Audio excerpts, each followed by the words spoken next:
in the preparation for Tai Chi, tea, and pandas.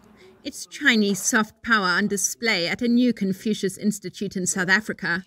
It's one of some 60 on the continent. We have a growing relationship with China, with business and all kinds of things. They need translators, and we are starting to teach Mandarin in South Africa. It's actually become part of the curriculum as of 2016.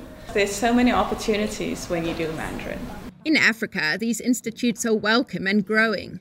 The first Confucius Institute opened its doors in South Korea in 2004.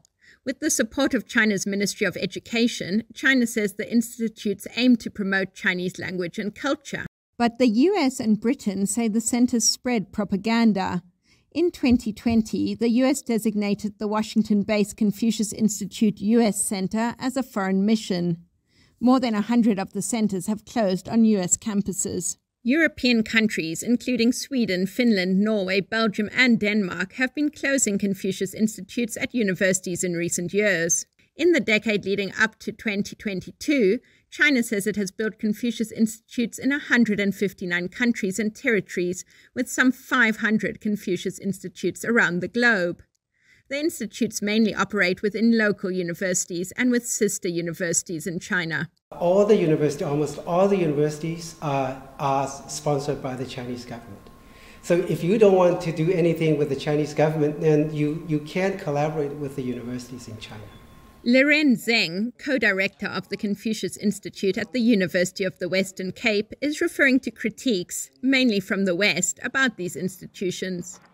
University of the Western Cape's Director of International Relations, Umesh Bawa, says he's been warned. Well, with our Nordic partners in Europe, because we have some of them also who have closed down the Confucian Institute and have cautioned us.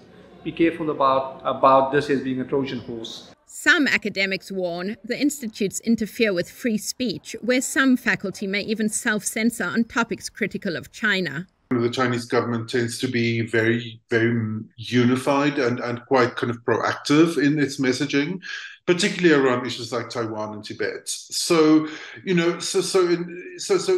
can see how, on the one hand, it kind of amplifies that messaging. So if a university, for example, invites a Tibetan representative, then they might get pushback from the Chinese embassy, and now they might also get pushback from the Confucius Institute.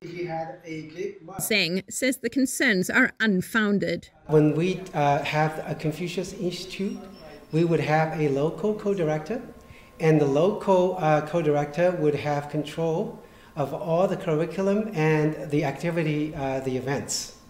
So we abide by all the laws and the rules and regulations of the local university, and our curriculum is heavily scrutinized by the local faculty. On behalf of the Consulate General of the People's Republic of China in Capital, I would like to extend my heartfelt congratulations on the official opening of the Confucius Institute. In November 2022, this Confucius Institute opened in Cape Town, South Africa. This is the 6th institute in the country.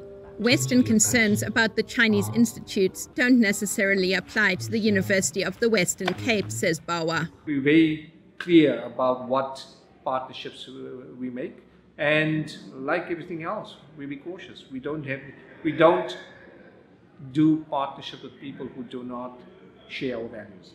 Many people in the democratic nation have been receptive to China's educational institutes due to its history with Beijing.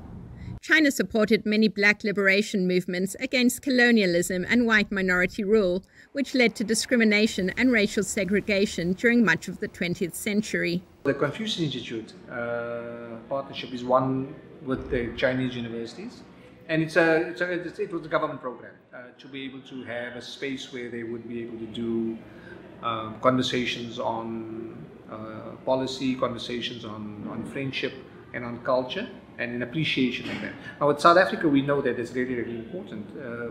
All over the world, the Chinese, in their history, have always been very oppressed. Beijing's educational programs abroad operate in tandem with China's Belt and Road Initiative. First conceptualized in 2013, the Belt and Road Plan promotes economic and trade routes by land and sea between China and other countries through investments and the construction of infrastructure. China's Ministry of Education describes education as a service for the Belt and Road Initiative. Education programs such as Confucius Institute, scholarships, exchange programs, and vocational training help develop talent and promote cultural exchange, which are key components of the Belt and Road Initiative. In Africa, educational programs are not only limited to everyday students. Last year, politicians from 6 African countries attended a new $40 million leadership academy in Tanzania opened by Beijing. The aim is to train African politicians. While some analysts fear these types of educational programs will promote Chinese communist ideology, others say not every nation shares this concern. Among African students, it isn't such a politically fraught issue in the global south as it is in the global north. While some countries warn China's educational initiatives are a threat to democratic values, other nations see educational partnerships with Beijing as an opportunity to benefit from China's Belt and Road projects. Kate Bartlett for VOA News, Cape Town.